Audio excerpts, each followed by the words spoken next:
etxiek erre egiten direz, bai aixien kaltiek ere bai, eta bai edurren kaltiek, eta bueno. Neuri tokau izaten, oindala 17 urte baserria egin zitzaigun. Kalte batean, baserretarak beti elkarren laguntza egin du.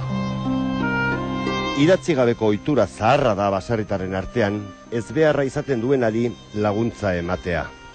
Gaur bezalako aseguru etxerik etzegoen garaiko ohitura da hori, elkartasunean eta auzolanean oinarritua.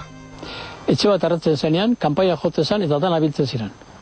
Kaltearen arabera, garia, esnea edota bestelako generoa eman oizen, eta baserria erretakoari, auzolanean laguntzen zitzaion berria egiten. Gaur arte, goegan arte, gehien bat heldu dira, etxe herrienak, suaro bat eitzen zinak, ermanda eitzen zitzaienak.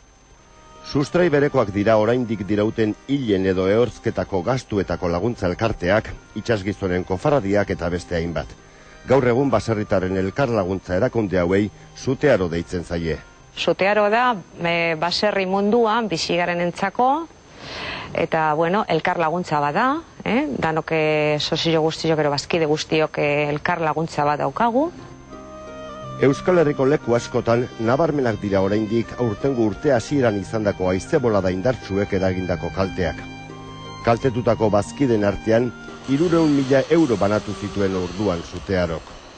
Horretaz aparte, ia aurten dagoeneko, 600 parte pasatxo badijozte. Sua da oinarria, sua, zein esplozioa, zein tximista, haizea, elurra, lapurreta, erantzokezun zibila.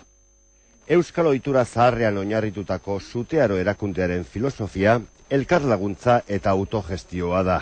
Filosofia horretan gagoz finkatuta, eta orduan, gure diruak, guk epintzen duguz diruak, gestionatzen duguz bebai gure diruak, eta batero baja emoten da benien, ze egiten da, bueltatu hori diruak jarri da bena.